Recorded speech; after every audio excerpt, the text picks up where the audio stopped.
I'd like to welcome all of you to the speaker series on network governance.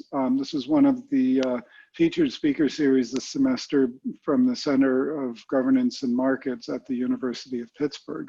My name is Martin Weiss. I am a co-director of the center, and together with Ilya Murdazashvili and Marcelo Gomez, we've been working to define this series. We were really grateful to get Eric Alston to, I don't know, supervise the series, as it were, to moderate the series. Eric is a scholar in residence in the finance division, and he's faculty director for the Hernando de Soto Capital Markets program at the Leeds School of Business at the University of Colorado in Boulder. His research and teaching is centered in the fields of law and economics and institutional and organizational analysis, which he applies to research questions in the development of rights along frontiers. The frontiers, the design and implementation of constitutions, and the questions of legal and institutional transitions more generally. Eric will introduce the speaker and introduce the ground rules. Thank you all for attending, and I look forward to a wonderful conversation today. Thanks, Martin. As usual, really excited to be part of this. The call to arms for this seminar was, how can we govern ourselves digitally? Digital governance is only going to become increasingly important as more and more of our economic processes are facilitated in the digital realm. And so I was particularly excited to hear that Professor Werbach accepted our invitation to speak, because his book that you see on the slides here was, for me, a refreshingly sober take on a really promising technology. But what is that technology well suited to facilitating? That's a question we've been exploring throughout this seminar, but Professor Werbach's book, which came out in 2018, we were discussing in the moments prior to starting this call about how it arrived in a moment of, well, the crypto winter, when suddenly asset prices in the area just declined tremendously.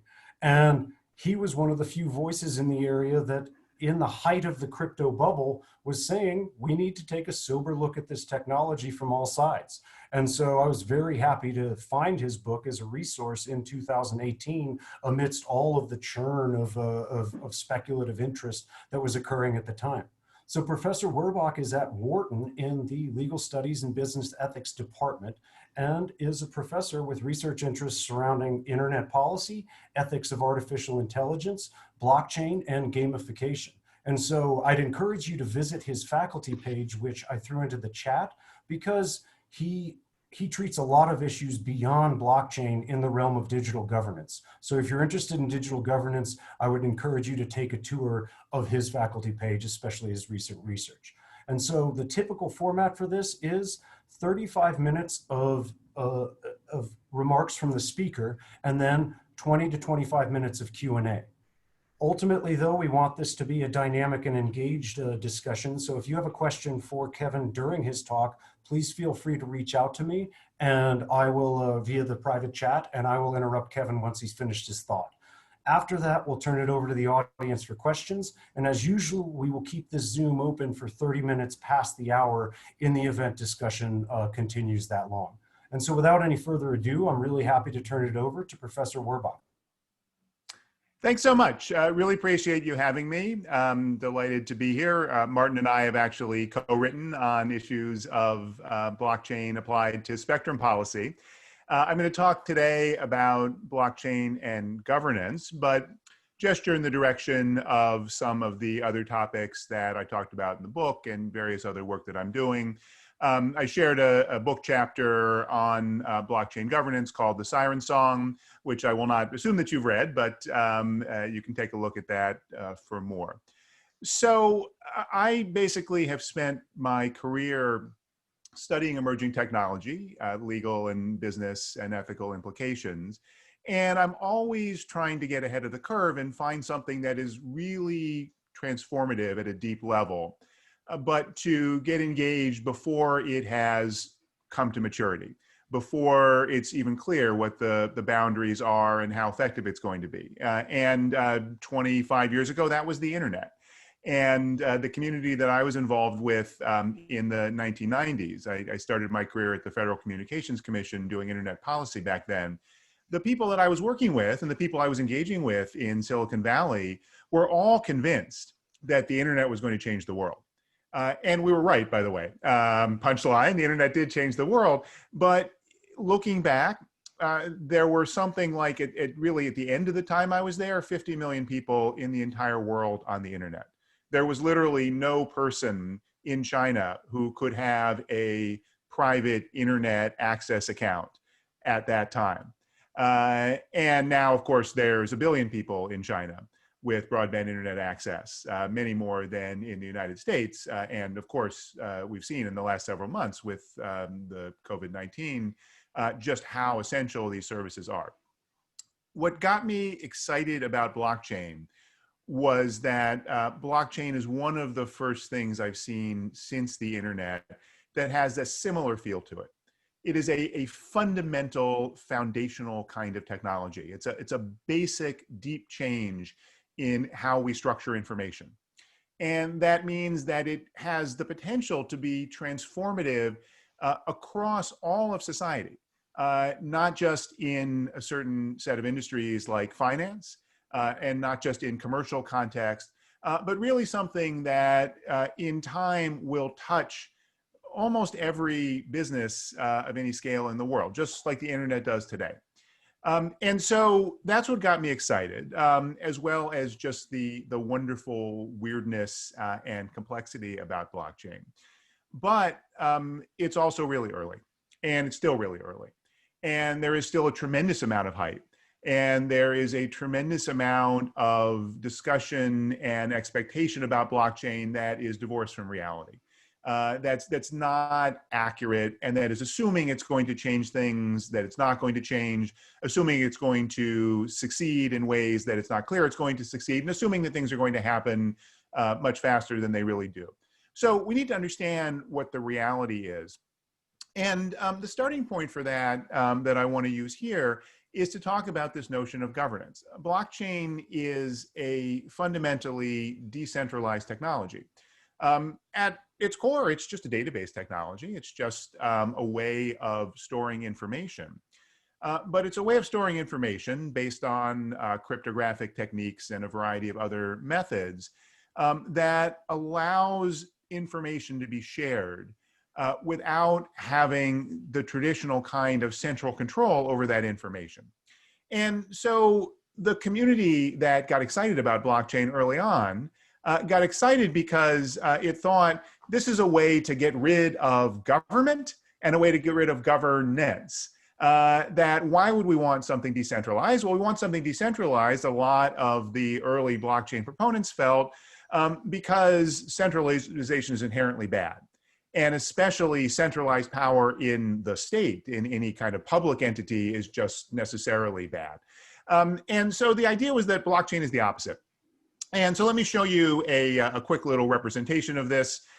This is from, as you see here, an epic rap battle between Alexander Hamilton, who, if you saw the play or know anything about him, is sort of the epitome in US history of the argument for centralization of government versus the other side, which in the US was more Thomas Jefferson, but here Satoshi Nakamoto, the creator of Bitcoin. And so let me just play a really quick clip from this and make sure your sound isn't up really too loud here.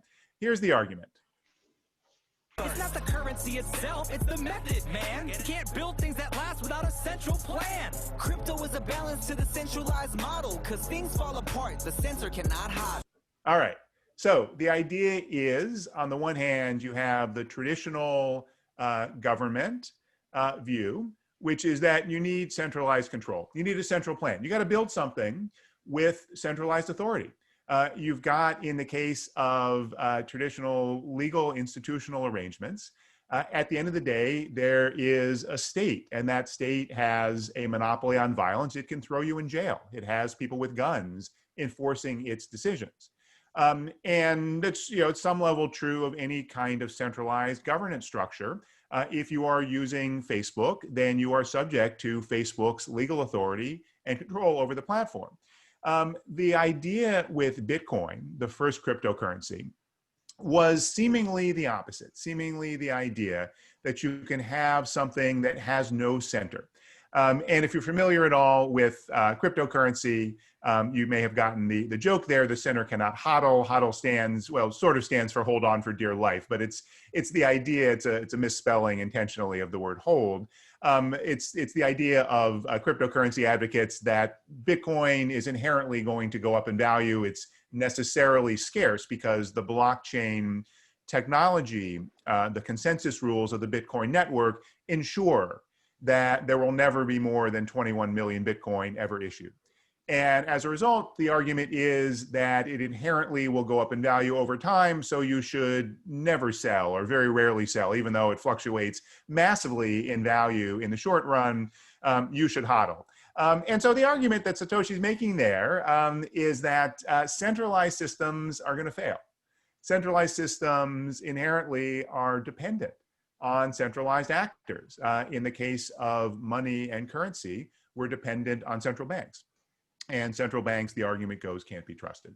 And so broadly speaking, this argument that I'm describing, which we can kind of call the stylized crypto advocacy position, is an argument against governance. It is an argument that governance is a problem, that we should have systems that are ungoverned, that don't require governance and just operate mechanically. The idea is that the consensus rules of the network ensure that you can verify transactions and verify the history of the network without having to rely on trusting any particular entity. And then you don't have to worry about these fights about governance, because it just runs according to the code, which is shared across all of the nodes on the network. That's the argument. I think that argument's wrong. I think that argument misunderstands how blockchain works, and it misunderstands the nature of governance. So really, if we talk about blockchain and governance, we need to make first a distinction. The first is that blockchain is both a tool of governance, as well as a governed space. So blockchains can be used to govern various kinds of activities. That's, as you see here on the slide, governance by blockchain. So any kind of system where there's a need to record information, again, a blockchain is just a kind of a database. Instead of using traditional database technology, we can, in theory, use a blockchain system to manage that activity. So let's say that that's a system like land registries that countries and sub-jurisdictions have.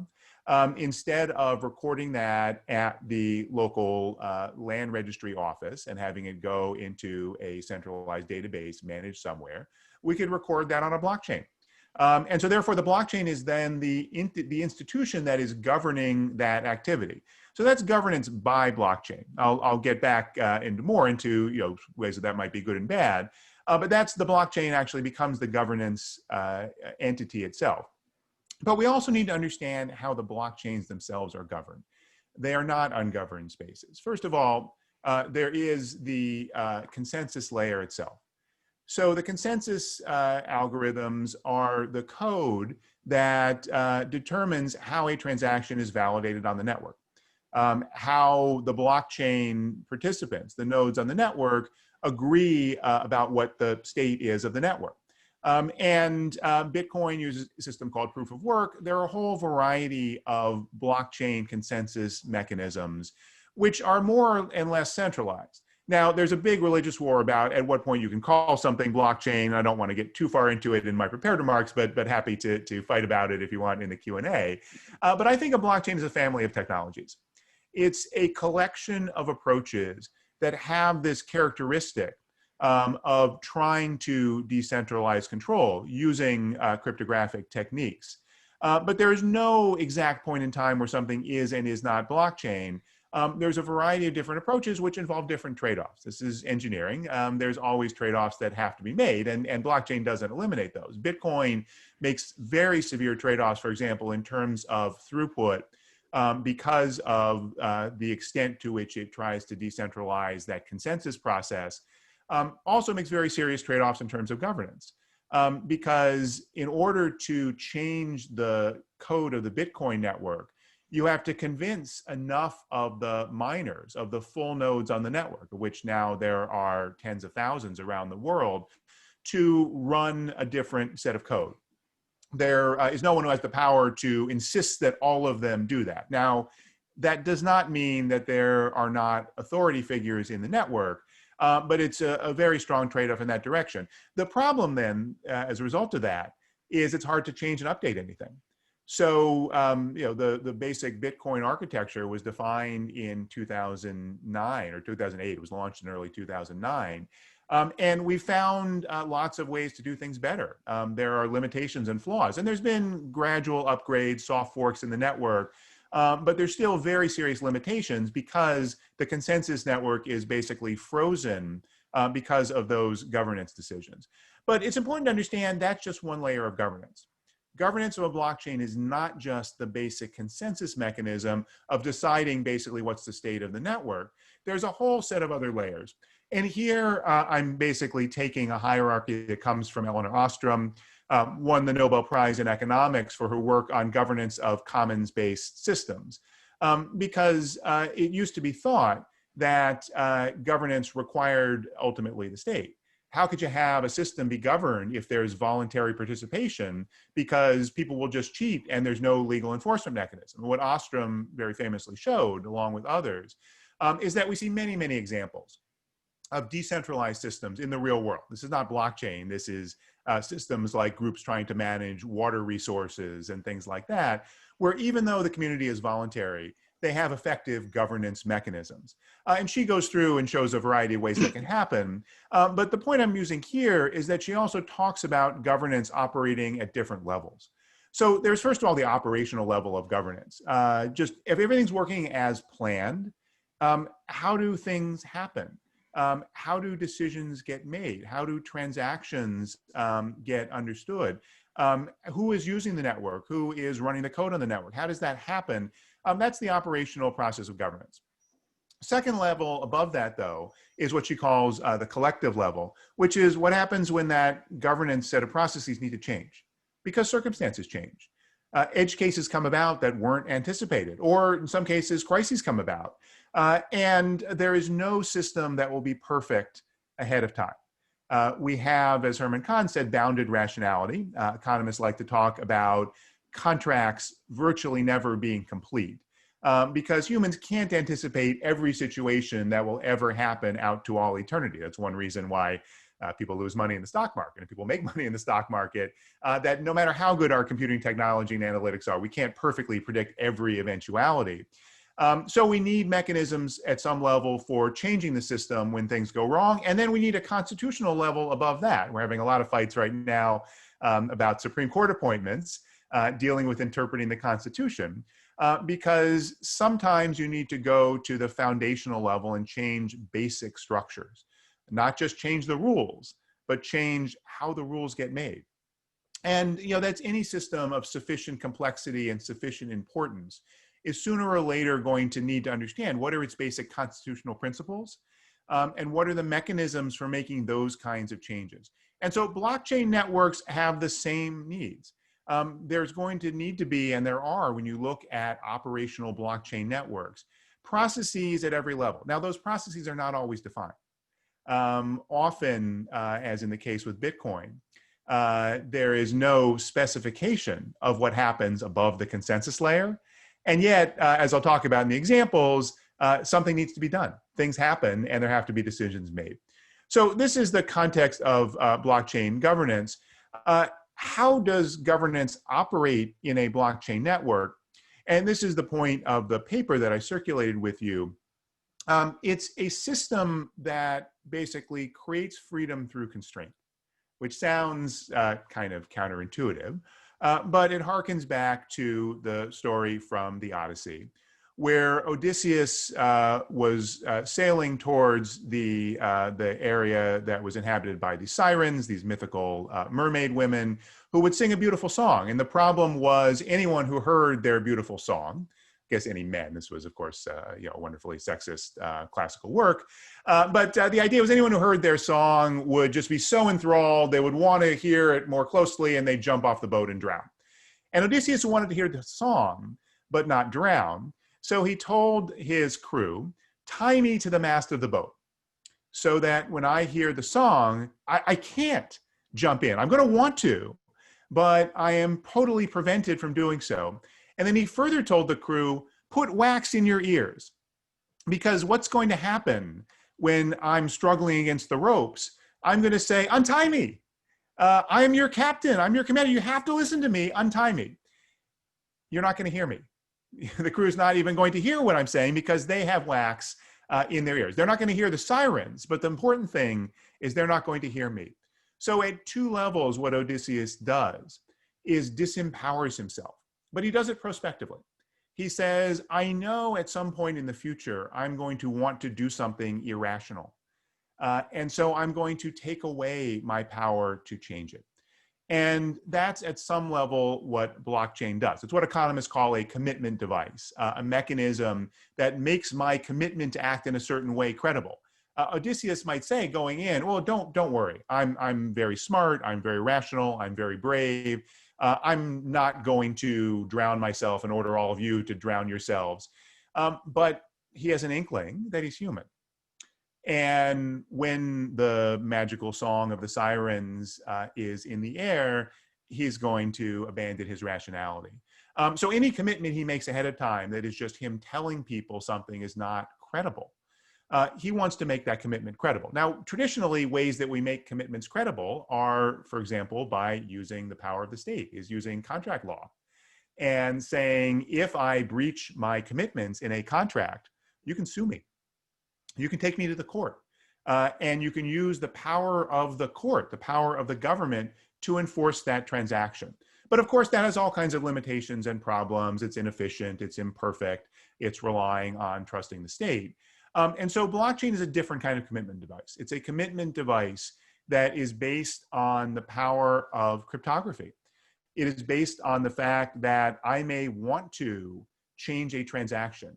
I may want to say, roll back that transfer of cryptocurrencies or that smart contract, which is using blockchain networks to execute code and do other kinds of transactions. And I may want to do that. I may convince lots of other people to do that. I may convince the operators of nodes on the network, but I can't. The network is immutable. Unless I can get typically a third or a half of all the nodes on the network in a decentralized permissionless blockchain, I don't have that power. So that's the way the governance works. And therefore, the idea is when I make a commitment, you can believe in it. And this is described as a trustless system. The idea is you don't have to trust me when I make a commitment. Because I may be like Odysseus. There may be some time where I'm just not trustworthy. I'm not in my right mind, or maybe I'm actually a bad actor. I want to take advantage of you later on. You don't have to trust me because what you're trusting in is that the math works and the game theory works in the blockchain network. So this is called a trustless system. But the main point that I want to make here is just as it's not an ungoverned system of blockchain, it's not a trustless system either. It's actually what I call a system that changes the architecture of trust. Well, how do we know this? Well, we know this because what we see is that in reality, these blockchain networks don't eliminate the problem of trust and don't eliminate the problem of governance. We've seen many examples. The first limitation is even if the blockchain prevents transactions on the network from being rolled back, well, governments are still out there. Governments still have guns, they still have power, and they still have the ability to go after people. So as long as a state can find certain actors and can tell you, don't do that, or can tell you, we're going to issue a judgment against you, that power doesn't go away. The fact that the blockchain ledger says one thing does not mean that a party can just tell a court Well, I'm sorry, Your Honor, I'm just not going to do that because the blockchain says one thing. The court will say, well, that's well and good. I am telling you in the real world right here, execute the transaction this way. There was a case in Singapore, actually, went to arbitration called B2C2 v. Coin that involved some cryptocurrency transactions where an exchange basically, there was a bug in the code. And they said, oh, we're sorry, that was a mistake. We're going to reverse that transaction. They got sued by the party that would have benefited. That was a mistake. It was basically making the assets this party had worth 250 times more than they should have been. But ultimately, that dispute got resolved in court in an arbitration panel saying you must transfer the assets this way because courts still have that power. Now, it's true that if you want to use the pseudonymy or a measure of anonymity in some blockchain systems, and if you want to hide from the authorities, there are ways that you can do that to a point. First of all, it's imperfect, and we see lots of examples where people who want to hide are ultimately found because of their transactions. And that's not a good way to run a legitimate, trusted, significant business. If really what you want to do is convince institutional investors to transact in a cryptocurrency, or if what you want to do is to convince participants in a supply chain network to record the flow of goods and services across that supply chain on a blockchain, which is a big area of activity, saying the one in charge is some anonymous entity that is on the run from legal authorities around the world is not going to be a good way to have a trusted system. So the reality is governments have legitimacy. Now, that legitimacy has limits, of course, but the fact that we have laws prohibiting, say, human trafficking or sending money to terrorist organizations is a good thing. We want blockchains not to be used for those kinds of illicit activities. And so the fact that a kind of naive view of blockchain would say, okay, it's great, we don't have to worry about governments, is actually not really what we want. And it's not what blockchain participants should want either. They want to have a system that is trusted and successful. That's the first issue. Second issue is things break. Second issue, as I said, is we can't build a perfect system. There's no way we can build something that is reasonably complex, even if, sure, we can prove that the basic consensus algorithms are functional in the way that they are designed. Something's going to happen. And we've seen this time and time again. And part of it is these are layered systems. Even if the underlying consensus mechanism retains its integrity, no one is able to directly undermine the proof of work system, say in Bitcoin. Well, what's happening is layers of software are being built on top of it. So we've seen lots of examples of catastrophic failures. One example I talked about is the Parity Wallet Bug. So this is a wallet that was actually built by one of the original CTO of the Ethereum network. So someone who really understood how the Ethereum network worked. They had a bug in the code. And someone found the bug in the code and said, oh, actually, someone could call this function and be able to take money out of these wallets. And so to prevent that, this user, this DevOps 199, killed that contract, basically deleted that contract that could be used in an exploit. Well, there was a problem. You needed that contract to take money out of your wallet. About $150 million worth of cryptocurrency at the time is locked up and permanently inaccessible. Hasn't been stolen, right? No one did anything to try to be harmful here, but the contract does not exist to access it. It is permanently inaccessible. And there's nothing anyone can do about it. That's the problem. It's a catastrophic failure because they didn't build in a governance mechanism, because they didn't create a process for saying, well, all right, everyone agrees that that money should be taken out. That money belongs to the people who have the wallets. There's no dispute about that whatsoever. And yet the system produces a result that no one wants. So that's a catastrophic failure in this kind of naive version of governance. And then inevitably, centralization sneaks back in. And it often sneaks back in situations where things go wrong. So the DAO exploit was a famous example. The DAO was the first so-called decentralized autonomous organization. It was a decentralized crowdfunding system where people could put in Ethereum, cryptocurrency, get tokens out and use the tokens to vote for projects they wanted to fund. And someone figured out that there was a vulnerability in the code. You could basically split the DAO into these child DAOs, and basically it was a reentry bug where you could keep calling the same function over and over again before it debited the assets, and basically pull out all the money. And so someone exploited this bug. Thankfully, they had a fail-safe in there that there was a 30-day window before the money could be taken then out onto other networks. And the community had to figure out what to do. And again, everyone agreed, this is a thief. This is someone who is stealing our money. We can see it happening. But from the blockchain standpoint, it was a legitimate transaction. It met the requirements of the system. And there was no mechanism to reverse the transaction. And so ultimately, what did they do? Well, they said, if we can't reverse this, and especially this was early on, this was the major activity, 15% of all of the Ethereum cryptocurrency was in this DAO. If we allow the theft to remain operative, we're not only going to undermine all trust in the DAO, we're going to undermine all trust in Ethereum because all these people are going to lose all their money. So we have to do something. So the leaders of the Ethereum network and the operators of the major mining pools that control the majority of the nodes and other key influential figures in the network got together and said, all right, we're going to do something. We need to do a hard fork, upgrade the software to roll back the transaction. And that's what they did. Subsequent to that, there was a small sub-community that walked out in protest, said, oh, wait a minute, this means Ethereum is centralized. And in fact, it did. It meant that there was a small number of powerful actors who could effectuate their will. They went off and formed something called Ethereum Classic. But what happened after that? Ethereum Classic is tiny. And Ethereum, after a brief hiccup, took off. Ethereum became the second most valuable cryptocurrency, which it is today. And why?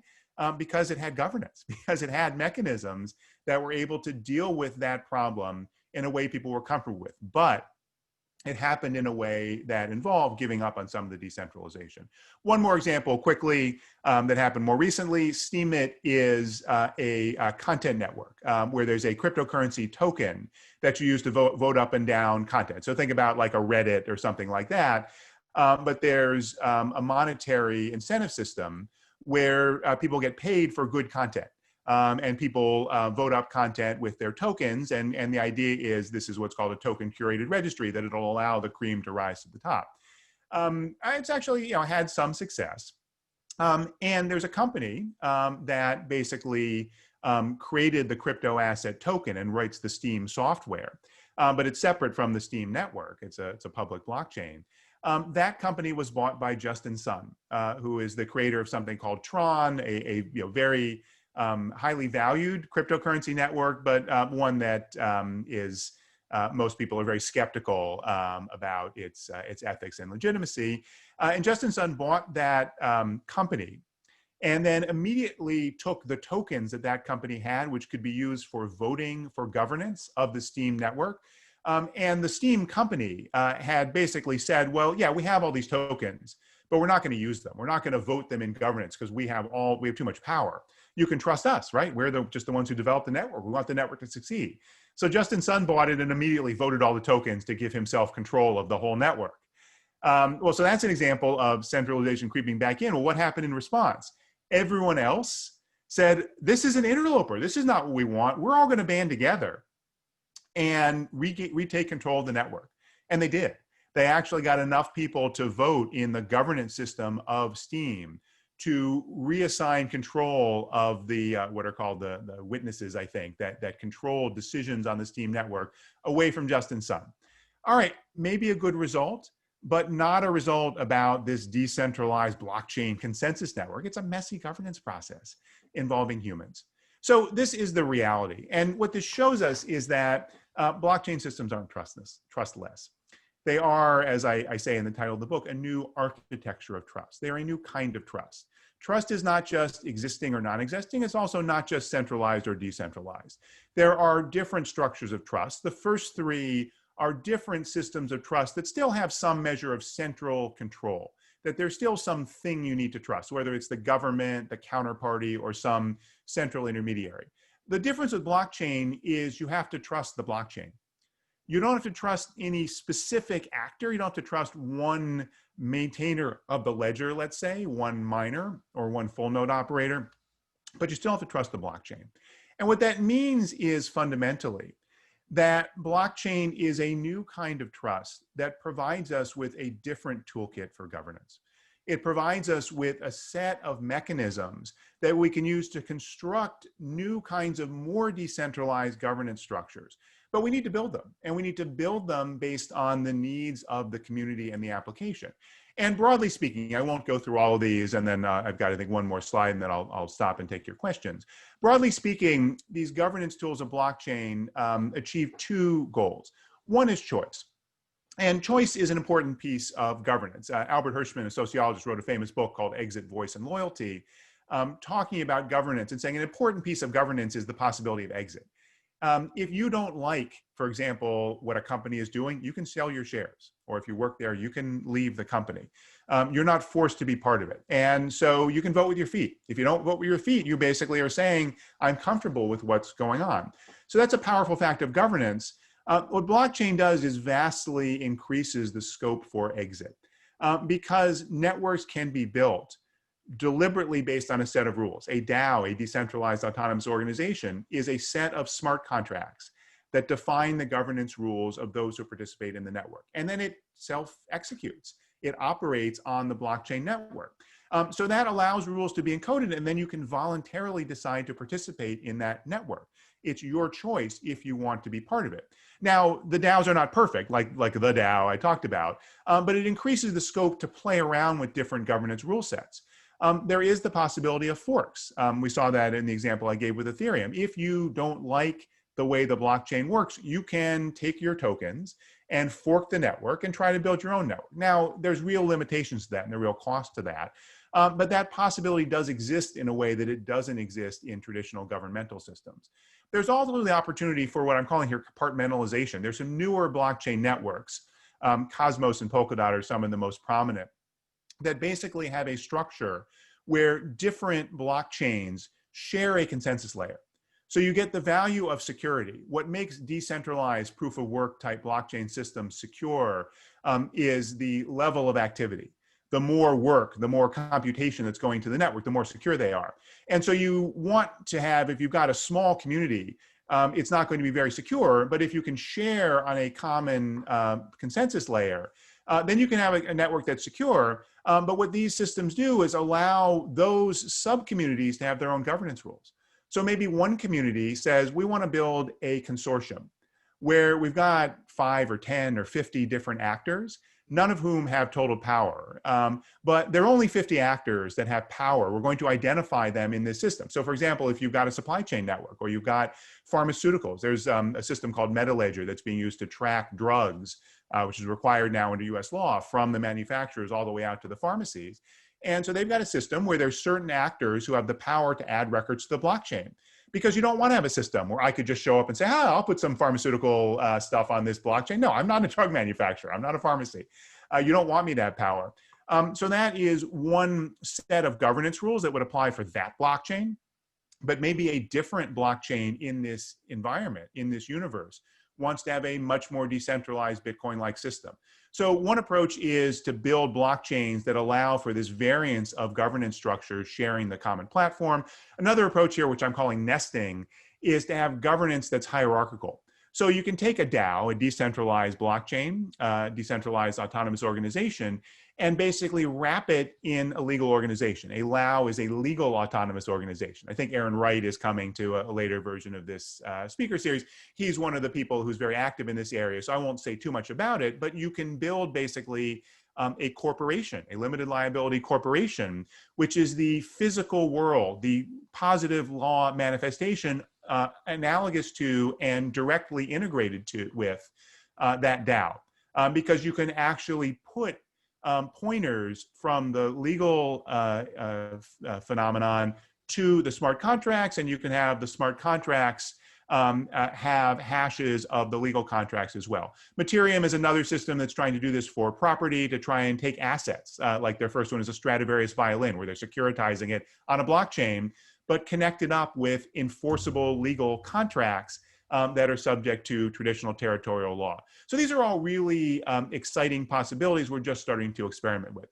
On the other side, again, I won't go through all these, but there's a whole set of techniques for using the blockchain to automate governance processes, to allow people to signal what their preferences are, to allow people to vote. These token-weighted on-chain governance systems, like the one in Steemit, say if you have tokens, you can use the tokens. The more tokens you have, the more power you have in governance, also the more of a stake you have in the outcome of the network, to actually change the governance of the blockchain.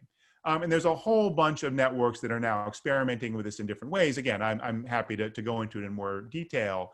But to actually automate these processes, to automate also the process of pulling something out into a human court system, to allow, for example, an arbitration panel to be activated by using cryptographic keys on a blockchain network.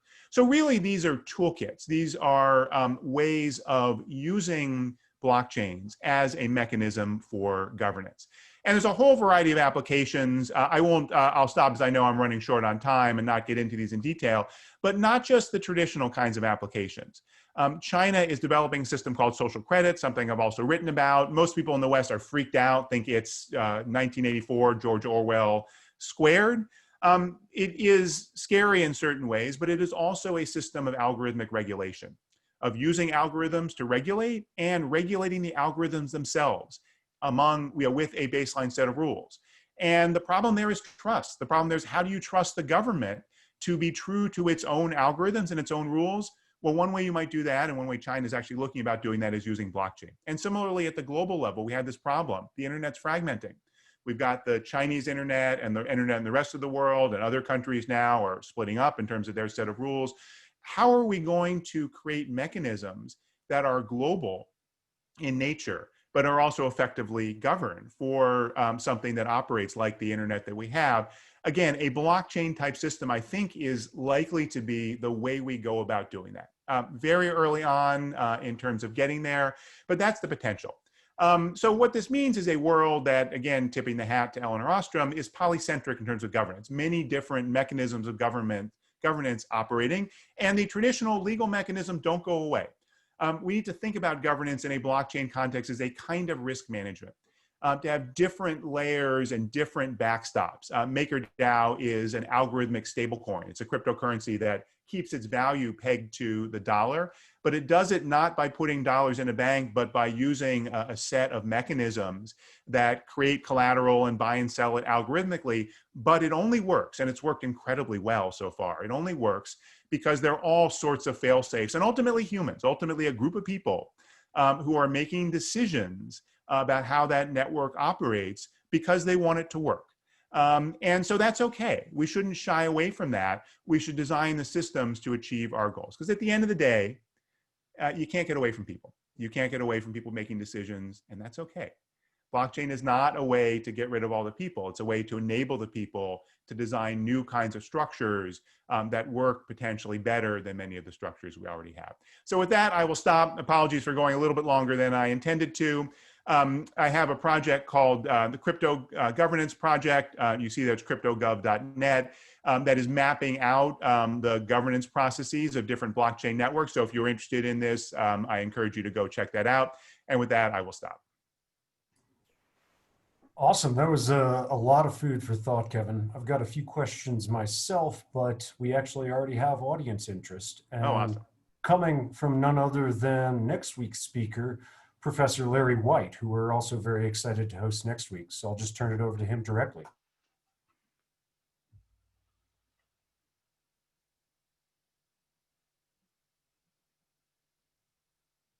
I see Larry's question here about the chargeback on the blockchain. I don't know if he wants to elaborate or if I should just answer that. I think he is elaborating, but he's muted, Oh, he's muted. unfortunately. Oh, okay. Sorry about that. Yeah, so you see the question, but I mean, it points to a distinction between governance at the day-to-day transfer of Bitcoin level and some kind of super governance that can potentially reverse transactions. But as far as I know, no transaction ever has been reversed, at least on the Bitcoin blockchain. Certainly on other blockchains. Yeah, so early on, there were a few rollbacks, not reversing an individual transaction, but there was an incident, and this was like 2011 or something. This was before Bitcoin was widely adopted, where they did a software upgrade and it went haywire. And in order to save the blockchain, and you know, this sort of proves my point. In order to make this happen, this was like 5 guys got on a call and said, "Oh my God, this is going haywire. You got to roll back to the previous version of the software." And there were a few actors who were basically said, "Yeah, this is the right thing to do. We're going back," and they literally reversed you know, at least a few hours of transactions. So there were cases like that, but that was very early on, before there was any significant adoption. No, not an individual transaction. The DAO situation with Ethereum, it was probably the best example of deliberately rolling back a specific transaction. But yeah, that happened by forking the network.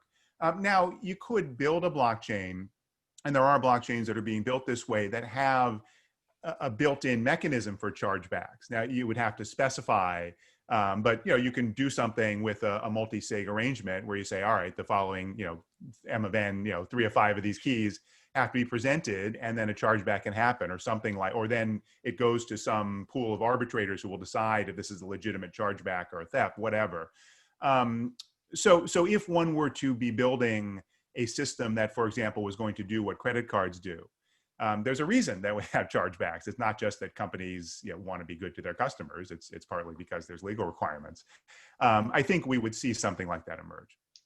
Well, but there's also a reason why some merchants won't accept credit cards. Yep, exactly. And lots of merchants won't accept Bitcoin. So yeah, absolutely. No, I think we're going to see a lot of different systems for different purposes. The mistake, I think, in the kind of naive pro-crypto view, it's not, again, this is going to change the world. I'm not saying that they're wrong in thinking it's going to be tremendous. It is thinking that there is an answer that's going to work because it is better along some vector. You know, we use lots of inferior technologies because they work well in some other way that people care about, and we make various trade-offs and so forth. So yeah, I think that's what's going to happen. You know, there will be law. There will be, I think, regulation if it is used for certain purposes. Like if you're going to use it as a payments mechanism and you want to plug into the existing payments infrastructure to transfer it in and out of dollars and other fiat currencies, then you're going to have to support certain functionality. Oh, we already have that, of course. Yeah. The exchanges have to know their customers. Yeah, exactly. No, precisely. So you're absolutely right. You want to tell me? I see a bunch of things in the chat, but I'm happy to answer whatever. There was one kind of echoing the irreversibility of payments themselves. The rest was more of a side conversation. Kind of none of them were direct questions, more echoing points you were making. I like to manage my own attention by summarizing, especially for my students in the audience, key points as the speaker is going along. But I do have a direct question speaking to the answer versus a very innovative technological answer that may not be the answer for all future applications of blockchain, the distinction you were just drawing. So the potential for innovation in how we govern these complex decentralized networks. And this surrounds the level of speculative interest in these communities. Mm-hmm. Because a critique you could make of cryptocurrency communities is that they suffer from political ignorance almost as much as, say, our democracy currently does. And so I fully believe that the miners generally have strong incentives to be informed about outcomes. But you used market capitalization of Ethereum as a testament to the comparative benefits of its governance choices to those of Ethereum Classic. And I agree with the comparison, but a concern that I have is, to what extent are cryptocurrency users voting with their feet based upon really granular distinctions in governance? And to what extent are they voting based on speculative interest in these communities? Yeah, fair question. Most of the cryptocurrency activity that we see today is speculation. And it's not a functional market in the sense that there are a lot of actors who are operating outside of financial regulation in various ways. And one of the reasons that, even though I'm a huge believer in all this, I have only a trivial amount of cryptocurrency that I hold, is long-term, I believe absolutely. There is value to be had here. But I can't trust the numbers right now because so many of the transactions, we know about all kinds of wash trading and market manipulation going on in exchanges. We know about this thing called Tether, which now has $15 billion in it. It's the third most valuable cryptocurrency. And it's basically a scam. It's basically people who move around to avoid regulation, claim that they are backing with assets or not backing with assets, don't do anti-money laundering checks. It's really useful if you want to illegally get money out of China into Russia, but that should not be the foundation of why Bitcoin is worth $10,000 and not something else. So you're right. I think, at some level, activity on the network, which then will push the price up, is a useful indicator. And I think with Ethereum Classic, it was just a kind of natural experiment where the reason to use Ethereum Classic was because it did not go along with this hard fork. They said, no, we don't want to ever change and roll back the network, even if it means a whole lot of people are losing all of their money. Trust comes from being totally immutable. And so I'd argue in that case, it is useful to say, well, all right, did people at that time say, all right, you're right, we care more about this system being quote unquote trustless than we care about getting our money back from a thief. And it turns out most people wanted to get their money back from the thief. But you're right, it's absolutely very dangerous to read too much into the numbers. The other important thing here is I wrote a piece for Medium a couple of years ago now, saying that basically there are at least 3 different blockchain markets. And even though they all rely on the same technology, they're completely different. And so the part of the community that is about trading in a financial asset, and whether that's using it for payments or using it just as a new kind of financial instrument, I think that is a valid and valuable thing. I teach in a business school. There's nothing wrong with creating new asset classes. But to me, that is fundamentally, that is about creating a new financial asset class. That is not about governance and creating this new foundational structure for trust in various kinds of activities and building applications on top of it. And so I think we need to keep those separate. And much of the activity that has any real adoption now on blockchain doesn't involve cryptocurrencies at all, or only in some tangential way. Maybe it's the governance layer. It's about the blockchain. And so I don't want to say one or the other is right, but they really are 2 different things. No, it's I completely agree, and I've actually myself published using market capitalization comparisons, so I'm very much subject to exactly the same critique I was making. It's more the general political ignorance point. But you brought up liquid democracy on your last slide, and I have 2 questions surrounding our public government, including as a backdrop for impartial enforcement of contracts when things actually break down.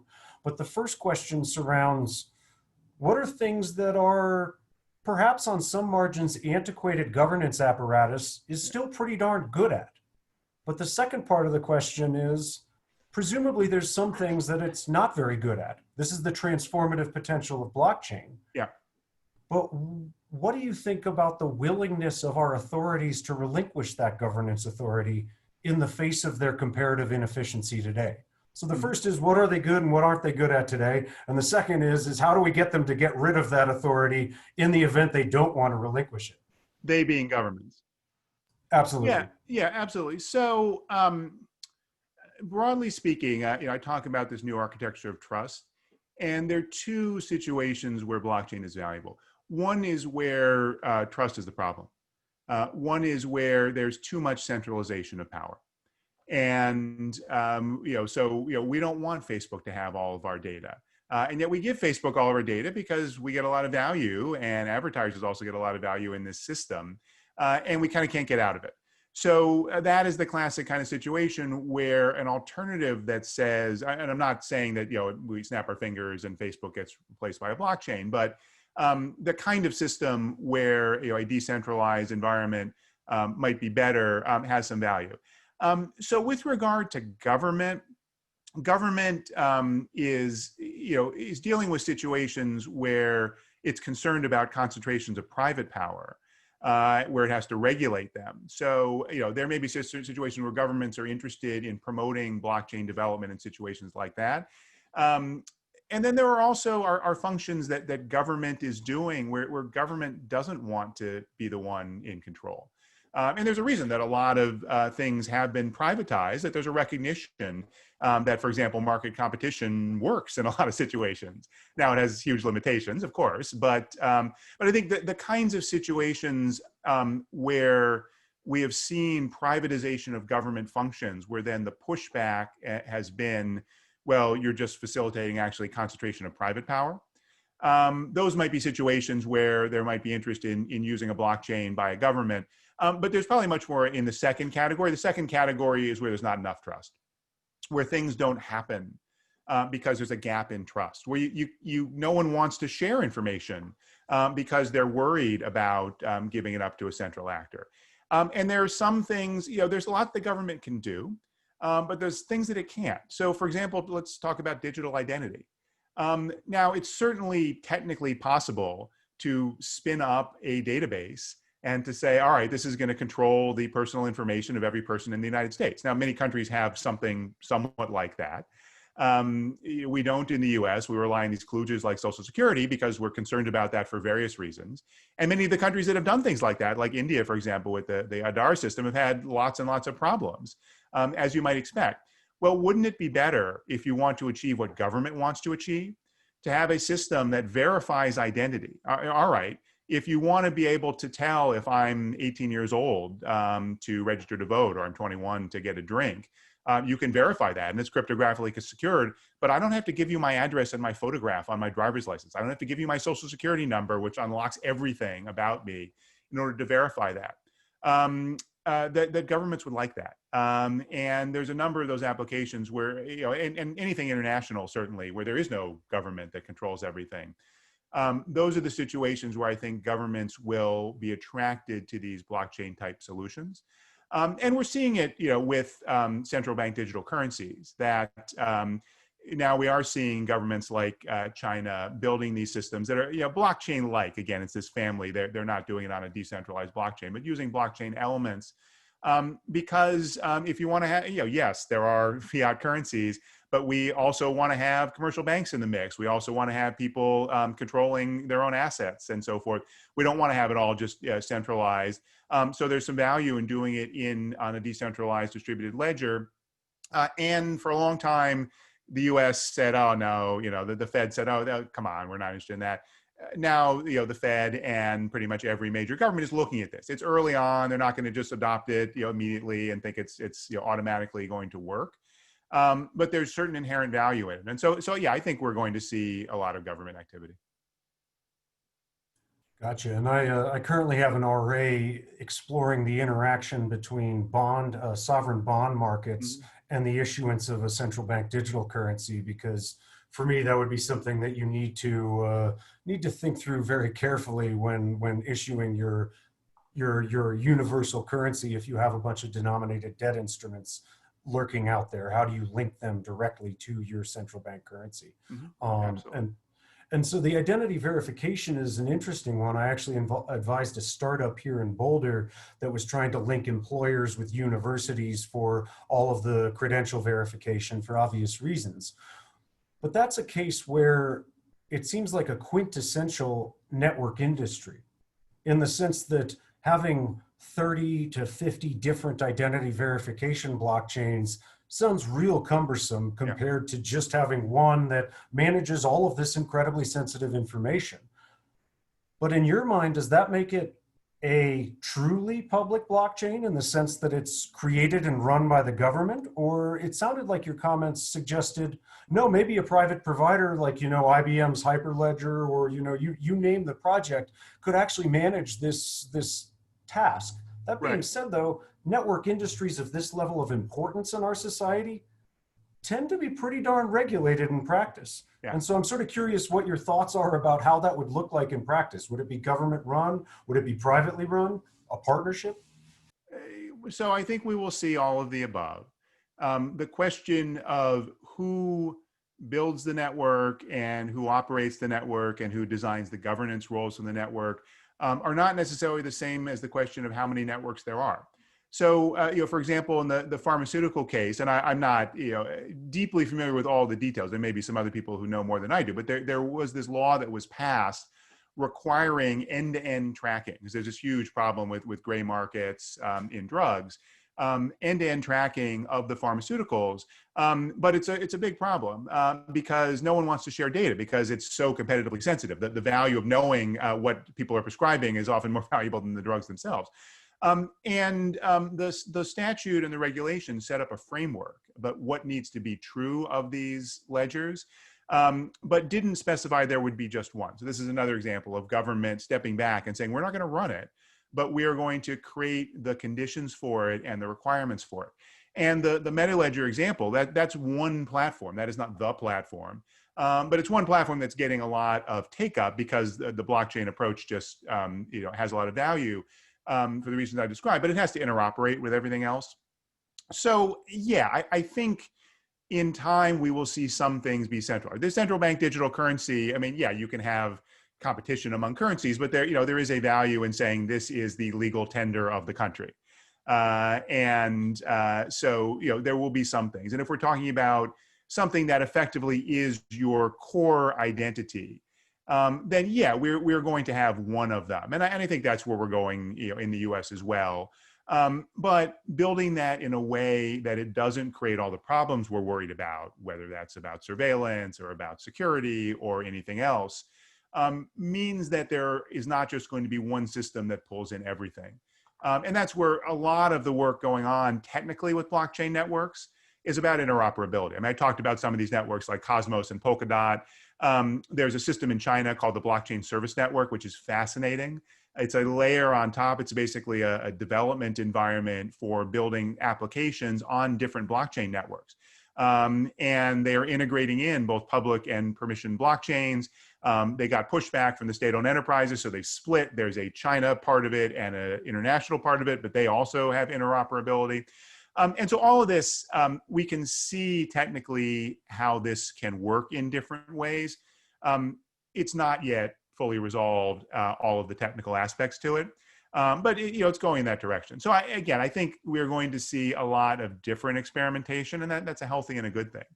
But at the end of the day, the question becomes, if what you want is a mechanism of digital identity, and there's so many utterly compelling reasons we need that, not least of which, if we don't have a governmental system, then Facebook wins because it's got the most users, and we don't want that. And so how do we do it? We're going to have a system that does not create 1984.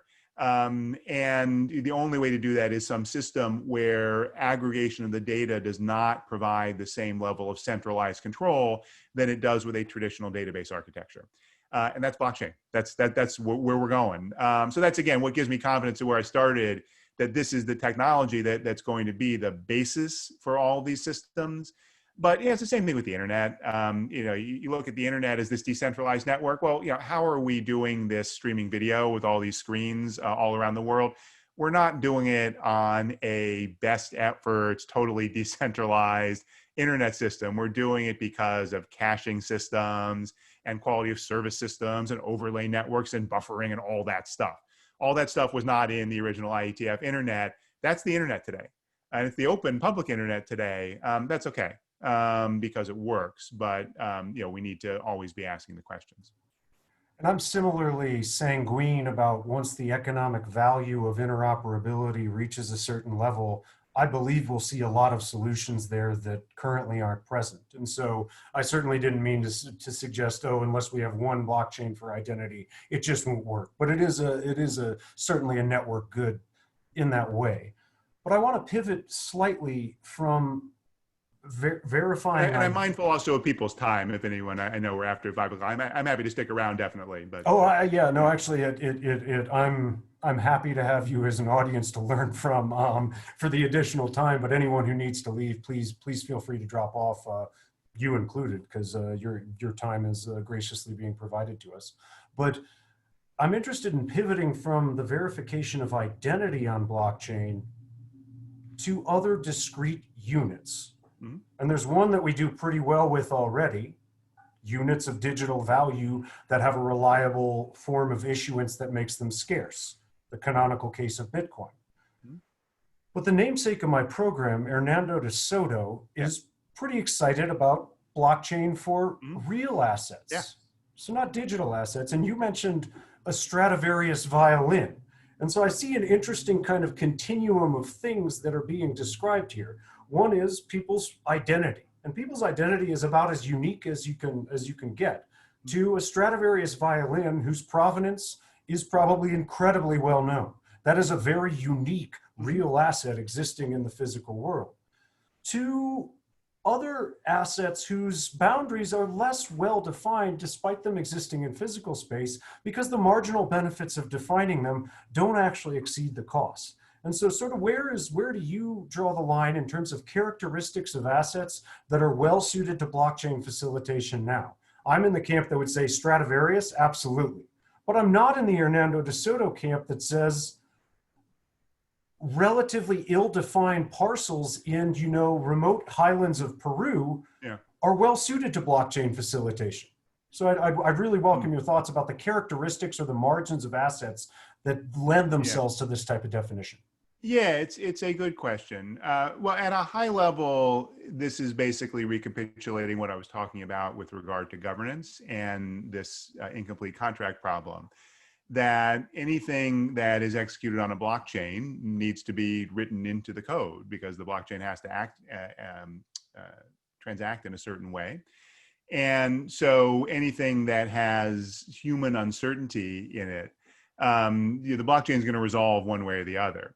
And the more that there is that fuzziness, the more need there is for probably kicking out to some sort of human arbitration system outside of the blockchain. And that's not necessarily bad, but the more we do that, the more we lose that benefit of automation that I talked about. And so, yes, the systems that, and the assets, the entities that work best in this environment are the ones where we can define them and where they are scarce and unique. And it turns out that it's possible, another thing we haven't talked about at all, to take digital assets in new ways and make them unique using what are called non-fungible tokens. So if we want to, for example, people creating trading card games and artwork and other sorts of things that create a unique digital asset on a blockchain, it's possible to do that. But yeah, I mean, de Soto's famous argument was that having clearer property rights in the developing world produces economic growth and addresses inequality. And so, there needs to be a lot of messy real world work and changing the law and implementing the law in a way that clarifies what those rights are. Blockchain, I think, can be a method to that. And de Soto is, I think, part of one of these projects that's trying to use blockchain for land registry. My understanding is, and I don't know about that specific one, but most of those efforts, and there have been a whole bunch, have not been terribly successful in the places where they're most needed. So in Sweden, where they've got a good land registry system, great, okay, we'll put it on the blockchain. But that's not a place where we're worried that the person running the land registry office is taking a bribe and going to steal your land. The places where you are worried about that person is still taking a bribe and is still saying, I don't care what the shows on the blockchain ledger, get off of this land. Or I'm going to be in charge of the office that types the data into the blockchain ledger because the blockchain only ensures, it verifies and validates the information is accurate once it's been entered into the network. So yeah, we're not going to make that problem go away, but if we can address that problem at some level, if we can define rights clearly, then blockchain is an enabling technology to then say, all right, now we don't have the problem that once we've defined, yes, you own these property rights, but then the only way you can enforce it is by some local land office head agreeing that you own these property rights. If we can solve the problem about getting the data in accurately and having enough oversight that what actually shows up on the land registry is what is enforced, we've helped with that problem. But I completely agree with you that we don't make the problem go away, and the problem gets harder the more uncertainty there is about rights. I mean, these are sort of fundamental concepts in law and economics that make sense, because they're right. The more uncertainty we have about rights, the more the kind of classical Coase theorem efficient solution doesn't get implemented in the real world without things like government. I'd throw a healthy dash of dim sets in there too, just in the Fair sense enough, of yeah. in the sense of the high dollar things. But this is also why I say to my students, I'm still optimistic about the pilot projects occurring in Sweden and Singapore, because these are exactly the places where we want that type of marginal definition. And once we have the technology nailed down a lot better, who's to say that it can't be applied productively at much lower marginal cost in places that more desperately need this types of rights certainty? There's a blockchain registry project among tribal people living in unowned forests in Northeast India. And Kevin is quite right. The real value added is it serves as a catalyst for forcing people to agree who owns what. And once it's the entering it into the registry is the important part. And that could have been done without blockchain, but there's a kind of ceremonial function of putting it into blockchain, and people take it seriously, and it's helped make land titles defined and tradable. Well, and there are some blockchain techniques that are being developed to encode geographic data into blockchain. So you could imagine a smartphone app where people kind of walk a boundary and they say, well, this is where we think the boundary is, and they memorialize that in a blockchain registry with a smartphone app. I mean, that drives the cost down a lot. Now, you still run into this problem of that Kevin brought up, that the people who take bribes are going to take bribes, but it gives people some tools to perhaps appeal to other authorities. Again, these are really messy processes, and you kind of have to go back to Ostrom. I'm really glad that you brought her up. This whole idea of delegated authority and polycentricity and rules in use and rules in form and all of these kinds of things. I mean, these are the rules in use. This is what people are actually doing. And even if it helps them sort their affairs out, even if everybody else ignores it, maybe it's helpful. Yep. No, and we're seeing that in lots of other examples. I mean, that's the food trust supply chain blockchain, where they're getting farms in China to record the provenance of goods that are getting shipped around the world. And yeah, if the farm lies, then the data is not any good, but they're putting in RFID and various mechanisms. That's coming from the private sector, but it's the same thing. It's the fact that now we have this data layer of the blockchain, then I think catalyzes some of that activity. So yeah, those are the kind of projects I'm excited about. But yeah, the 80%, 90% of the work. Same thing with the pharma, the MetaLedger project. All of the work is on the stuff above the blockchain layer, but that's fine. No, absolutely. And Martin raised a point, which is, these ill-defined assets that might be tractable to blockchain resolution matter a lot to the people involved. Completely agree. The problem, though, to me, about creating your initial state with the layer of certainty that a blockchain provides may actually provoke conflict. And Benito Aruñada has made this point at length as against blockchain, which is to say, if you and I, Kevin, are farmers and we own adjoining fields, and we know that the area adjacent to our fields where there's just unproductive runoff, somewhere there, our property boundary is. But we both know the economically valuable portions of our land that we can both derive the fruits of our labor from. Somebody in the local land office reads Hernando de Soto and says, we need better definition. We need to perfectly define where this line between your properties is. Suddenly, if the costs of definition are sunk, our incentives as against one another change in an interesting way. Yep. And so there to me is there is another layer of where sleeping dogs are lying on a variety of property margins that the law does in a good way. It's saying this is a default rule. If you guys aren't fighting over this boundary, neither are we. And so it to me, that's the tension that I think is fascinating between converting real assets to these tokens, and it's a struggle, but I think a highly productive and promising one that we're going to continue working with. Yeah, absolutely. No, and there's also the related problem, the seeing like a state problem from James C. Scott, where all these examples of the government comes in and says, oh, this tangle of land ownership and all this customary stuff. No, we need like efficient plots and so forth, and it's just disastrous. And it doesn't work, right? The people just go back to talks about Brasilia, which is perfectly laid out as this capital. And what do people do? They just ignore it and build their own shanty towns around it. So, yeah, I mean, again, it comes back to this fallacy that you see a lot in the blockchain world about, all right, we want this perfection and we don't want the messiness of humans. We want just, ones and zeros. And anything that's important in the real world doesn't work just in terms of ones and zeros. Doesn't mean it doesn't have some value.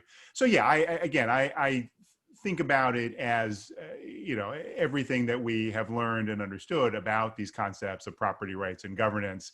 It doesn't go out the window, but the context has shifted. And again, just like the internet, the internet didn't change basic economics or anything, but really changed the environment for business. And so we're going to see something similar once you have this technology about blockchain that is widely available and mature as the data layer, as the underlying structure. Then we'll see different things emerge on top of it. But yeah, I don't know exactly where those lines are going to be drawn. So as the technologist in me would say, just encode a probability distribution around these things. We're all good, right? Yeah. Sometimes that's going to work, but not always. Human beings have a hard time thinking about probability. That's one thing we know. So, it's all. I mean, again, it depends if fundamentally you want to think that conflict goes away and there's an answer, or you like the messiness. I mean, I'm a lawyer, so I like the messiness, and so yeah, but there'll be all these things that get tried. It's again, we're going to see a lot of different experiments. Awesome. Does anyone else have any questions? If not, this has been great. Thank you so much for your thoughts, Kevin. This is this has been a really great addition to our series. And so I'll encourage everyone to check in next week for Larry White's talk about competitive units of account in the 21st century. And so he's been a regular participant at these seminars so far and has a lot to say about these issues. So please join me in thanking Kevin for his remarks today, and we'll see you all next week.